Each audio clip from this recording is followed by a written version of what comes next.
উদাহরণস্বরূপ অন্যান্য রাজ্যে এসআইআর হচ্ছে, কোন রাজ্যে এসআইআর এর মীমাংসার দায়িত্ব নির্বাচন কমিশন কি হাত থেকে বিচারপতিদের হাতে যায় না। নির্বাচন কমিশনের হাতেই সব ছিল। প্রায় ৬০-৬৫ লক্ষ লোকের নাম এখনো বাকি আছে, তাদেরকে কাগজপত্র নিয়ে দেখা করতে বলছে। ঠিক তেমন সময় খেয়াল করে দেখুন, সুপ্রিম কোর্টে গিয়ে কোর্ট করে নাটক করে নির্বাচন কমিশনের হাত থেকে তুলে নিয়ে বিচারপতিদের হাতে দিয়ে দিল। কারণ কি? নির্বাচন কমিশনার যাতে ভোটটা ঘোষণা করতে পারে। কারণ নির্বাচন কমিশনের হাতে থাকলে আমরা আন্দোলন করতে পারতাম যে আপনার নাগরিকের ভোটের সমস্যা মিটায় না, আধার কার্ডে ভোটার কার্ডে আপনি ভোট ঘোষণা করলেন তার মানে, কিন্তু তাকে দিয়ে দিল কোথাও বিচারপতির হাতে। আর বিচারপতি বলছে এটা তো আমার কাজ নয়, ভোটকে ঘোষণা করবে না, করে আমাকে দায়িত্ব দিয়েছো, আমি দেখছি, আমার যেটা সন্দেহ আমি কেটে দেবো, পরবর্তীতে তুমি ট্রাইব্যুনালে যে উকিল টুকিল লাগিয়ে দলিল কাগজপত্র নিয়ে তুমি যাবে, তখন যদি জজ সাহেব মনে করে তুমি নাগরিক তো নাগরিক। এরকম হচ্ছিল না? হচ্ছিল না। কিন্তু মালদায় কোন এক জায়গায় কিছু অ্যাক্সিডেন্ট ঘটাতে পুরো সেটাকে ঘেটে ঘ হয়ে গেল। এখন ঘোষণা শুনছি কি যা হবে ভোটের পরে হবে। আদৌ ভোটের পরে হবে কি হবে না কোনো গ্যারান্টি আছে? তো এই যে ৯৩ লক্ষ কম বেশি মানুষ আজকে বিপদে পড়েছে, এর জন্য সম্পূর্ণ দোষী কেন্দ্র সরকার। আর সেই সরকারকে সম্পূর্ণভাবে যে বাঁচাতে সহযোগিতা করছে সেটা হলো এক্স মুখ্যমন্ত্রী রাজ্য সরকার। আমার সঙ্গে আপনারা কি একমত হতে পারছেন? যদি না হন তাও বলবেন একমত আপনারা হতে পারছেন, হাত তুলে সাক্ষী দেন। ব্যাস, এই যে মানুষকে ফাঁসানো হলো, যে মানুষকে ফাঁসায় সেই জালিম না জালিম না। দ্বিতীয় নম্বর চলে আসেন ওয়াকফ, অর্থাৎ ইসলাম ধর্মের ধর্মীয় সম্পদ, মসজিদ, মাদ্রাসা, কবরস্থান, ঈদগাহ, খানকা, এটাকে কেউ যদি জুলুম করে ধ্বংস করে দিতে যায় সে জালিম না জালিম না। কেন্দ্র সরকার ওয়াকফকে মিটাতে চাইছে না চাই না, রাজ্য সরকার সাথ দিয়েছে না দেয়নি? জোরে বলো।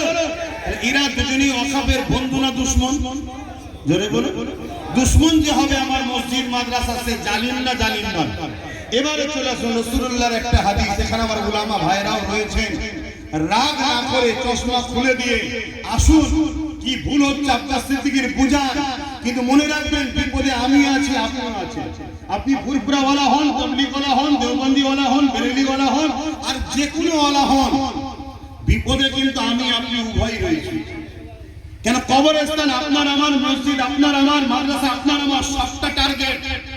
তাই মনে রাখবেন, ব্যাপারটা বুঝার চেষ্টা করুন। তাই আমি বলবো, আল্লাহ রসুলের মিশকাত শরীফের হাদিস, নবী বললেন কোন মুসলমান যদি অত্যাচারী জালিম জানার পর কোন মুসলমান যদি শক্তিশালী করার জন্য তার সাথ দেয়, ওই মুসলমান ইসলাম থেকে বেরিয়ে যাবে। আমি আবার একবার বলছি, কোন মুসলমান যদি অত্যাচারী জালিম জানার পরও তাকে শক্তিশালী করার জন্য সাথ দেয়, ওই মুসলমান ইসলাম থেকে বেরিয়ে যাবে। যারা এসআইআর এর নামে নিরীহ মানুষকে পেরেশান করছে তারা জালিম না জালিম নয়? এর জন্য কেন্দ্র সরকার রাজ্য সরকার উভয়ে দোষী না দোষী নয়? তাহলে এরা জালিম না জালিম নয়? যারা ওয়াকফকে মিটাচ্ছে কেন্দ্র ও রাজ্য সরকার, এরা জালিম না জালিম নয়? জানার পরও কেউ যদি এদেরকে ভোট দেয়, তার মানে শক্তিশালী করার জন্য, তারা ইসলামে থাকবে না বেরিয়ে যাবে? রাসূলুল্লাহর হাদিস। আর যে বেরিয়ে যায়, তার নামাজ, তার দাড়ি, তার টুপি, তার মুফতি, তার মাওলানা, তার বক্তা, তার হুজুর, আর কিছু রইল? একটু মাথা ঠান্ডা করে কাজ করবে। রইল এবার এই কথা, রইল বিজেপি চলে আসবে। বিজেপি আসার জন্য সব থেকে বেশি সহযোগিতা এই বাংলায় যিনি করেছেন তিনি রাজ্য সরকার। কেন? 15 বছর আগে এই বাংলায় কোনো বিজেপি ছিল না, ইনি বিজেপিকে এনেছে, খাল কেটে কুমির এনেছে। দ্বিতীয় নম্বর, সে যেভাবে মুসলমানদের নামগুলোকে বাদ দিচ্ছে প্রতিটা বিধানসভায়, তাহলে আপনি যদি 20% 20,000 মুসলমান 30,000 মুসলমান ভোটই দিতে না পারেন, তাহলে আপনি রুখবেন কি করে? কিন্তু 2021 আমি বলেছিলাম যে চেয়ারের একটা পায়া তৈরি করো। আজকে যদি এই সরকারকে তুমি 2011 200 ইকুইভ্যালেন্ট 150টা কি 140টা দিতে, আর আমাদেরকে যদি 40, 50, 60, 70টা দিতে, কম বেশি যারা ছিলাম আমরা, তাহলে একসাথে সরকার হতো না? হতো না? তাহলে এই সরকার কি এই জুলুম করতে পারত? অতএব বোঝো, এখনো সময়, এখনো সময় আছে। হাড়ুয়া হোক, বাদুরিয়া হোক, দেগঙ্গা হোক, বসিরার উত্তর হোক, ভাঙর হোক, মিনাকা হোক, ক্যানিং পশ্চিম হোক, ক্যানিং পূর্ব হোক, এই যে কোনো ভাব, আমডাঙ্গা হোক, অশোকনগর হোক, এই সব জায়গায় একদম বুঝতেই তো পারছেন আবহাওয়া সমগ্র চলছে। তাহলে এই জায়গায় আপনারা যারা ইদিকুদিক আছেন, আমি বলবো ইদিকুদিক না করে কমসে কম ভাবেন যদি আমাদের হাতে 15-20টা থাকে তাহলে লড়াই করার একটা জায়গা থাকবে। একটা ছেলে যদি এতটা লড়াই করতে পারে, তো এইটা একটু মাথায় রাখার জন্য আপনাদেরকে বলার অধিকার আছে না? একটু অধিকার নিয়ে গেলাম। বাকি দুটো বিষয় বললাম, সেটা হলো এসআইআর এসআইআর করে যে মানুষকে শেষ করছে যারা, আর যারা ওয়াকফকে মিটাচ্ছে, জালিমকে ভোট দিলে, জালিমকে শক্তিশালী করলে আল্লাহ রসুল বলছে ইসলাম থেকে বেরিয়ে যাবে, একটু মনে রাখবেন। তাই আপনি হয়তো কাউকে ভালোবাসেন, আজকে সে কিছু ভুল করে ফেলছে, আপনি ভালোবাসা ঝুঁকে পড়ে তার পক্ষে দাঁড়িয়ে সোশ্যাল মিডিয়ায় কথা বলছে, আপনি আপনার ভালোবাসাকে আরো পাকে পুঁতছেন। আমাকে যদি সত্যি কেউ ভালোবাসে, আমার যদি ভুল হয়, সে আমার হয়ে হাওয়া যদি দেয়, তাহলে জানবেন সে আমার দুশমন। আর সে যদি আমার সত্যি ভালোবাসে, সে আমায় বুঝাবে যেটা আপনি ভুল বলছেন, তাহলে জানবেন সে আমার উপকার করবে। তাহলে আজকে যেভাবে আমার আমার মুসলিম সম্প্রদায়কে বিশেষ করে টার্গেট করা হয়েছে, পাশাপাশি এসসি এসটি ভাইয়েরাও বিপদে, হিন্দু সমাজের বড় একটা অংশ গরিব মানুষ বিপদে, সবটাকে খেয়াল করেই আমাদের চলতে হবে। যদি অনেকে বলছে যদি আমাদের সঙ্গে আপনাদের মনে হয় যে সাথ দিতে অসুবিধা হবে, তাহলে আমি বলবো বিগত দিন যাদের সাথ দিয়েছিলেন তারা আপনাদের জন্য কি করলো বলেন, কি করেছে বলেন। সেই জায়গায় আমরা তো বেশি কিছু বলছি না, আমরা শুধু ডিফেন্স করার মতো একটা শক্তি আমাদেরকে দেয়, একটা ডিফেন্স করার মতো শক্তি নিজেদের হাতে একটা রাখেন, এটা দরকার আছে না? না কেন? বাই চান্স যেমন আজ ঠকালো, এসআইআর হতে দেবো না, আমার লাশের উপর হবে হইয়ে দিল, ওয়াকফ আমাদের ব্যাপার নয়, দিল্লি চলে যাও আন্দোলন করো বলেছে তো নাকি? তাহলে আপনাদের তো দিন এসছে, বলবেন তো দিল্লি চলে যাও, বলবেন না? সেই জায়গায় এই যে ফাঁসিয়ে দিল, আজকে বলছে নাকি এনআরসিতে কাউকে ক্যাম্পে যেতে দেবো না, তো এ যা না বলে সব হ্যাঁ হয়, কাল আপনার হয়ে লড়বে কি? যদি সেই জায়গায় যদি আপনার পাশে নবী বংশের আওলাদ, দাদা পীরের আওলাদ, নওশাদ ও তার সাথে 15-20টা যদি থাকে, লড়াই করার একটু হলেও তো লোক পাবেন নাকি? একটু মাথায় রাখবেন। এটুকু বললাম, কেউ খারাপ দিলেন? যে আমি আমার বাপ, আমার মা, আমার ভাই, আমার বোনকে তো বুঝাবো নাকি যে খবরদার রাজনীতি করতে গিয়ে যেন ঈমান হারানা হয়ে যায়।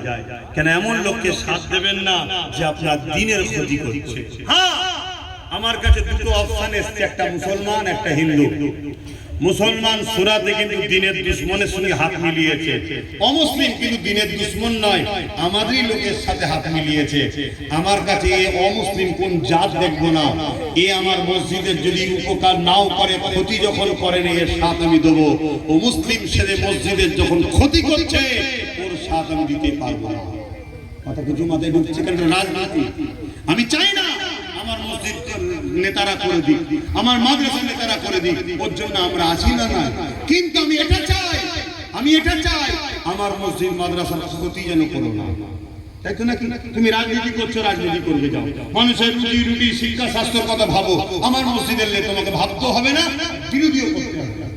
কিন্তু তুমি তো ভাবলে না, উপরন্ত নিউ টাউনে আমার জায়গায় আমি মসজিদ করছি, তুমি করতে দিলে না এখনো, আর তুমি রাজকোষের টাকা দিয়ে সেখানে ধর্মস্থান তৈরি করছো। এটা কি তুমি ঠিক করছো? তাহলে বলো, তাহলে আজকে আমাদেরকে কোণঠাসা করা হচ্ছে কোন পাওয়ারে? রাজ পাওয়ারে। তাহলে আমাদেরও রাজ পাওয়ার হাতের দরকার আছে না? আমি হুজুর করিনি, ইমাম করেনি, মুফতি মৌলানা করেনি, কিন্তু আমরা তো ডিরেকশন দেবো এই যুব সমাজ।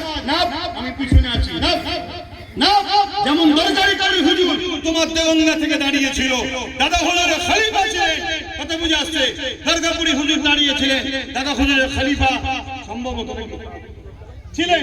হ্যাঁ, তিনাকে দাদা হুজুর বাবা মুরিদদের ঘরে বলেছিলেন, বাবা একটু খেয়াল করো। এই তো কথা, দাদা হুজুর করেনি, কিন্তু তার তো খলিফা দাঁড়িয়েছে, তা আমি করবো না, আমার যুব সমাজ দাঁড়াবে। কথা বুঝে আসছে?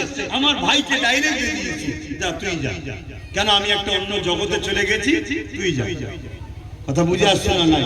মনে রাখবে, আমাদের হাতে যার উপরে পাকড় থাকবে, যাকে আমরা ধরতে পারবো, যদি কোনো উপকার হয়, কোনো অসুবিধা হয়, তার দ্বারা আমি তো করিয়ে দিতে পারবো। ঠিক তো নাকি? আজকে কোনো লোক বিপদে পড়ে গেলে আমার কাছে আসলে নওশাদকে যদি নাও পাই, আমি সঙ্গে সঙ্গে ফোন করে বলি, এই সমস্যাটা হয়েছিল, দেখে দিবি তো? ও সঙ্গে সঙ্গে দেখে দেয়। তাহলে এইগুলো আপনারা বুঝবেন। আপনাদের এলাকায় আশপাশে, এটা কি এলাকা? হাড়ুয়া, দেগঙ্গা, এই যে দেগঙ্গা, হাড়ুয়া, বসিরহাট, উত্তর, এইসব এলাকায় যদি আমার ভালোবাসার মানুষ যারা, যাদের উপর আমার কথা চলবে, তাহলে কিছু হলে আমি করে দিতে পারবো। এগুলো মাথায় রাখবেন।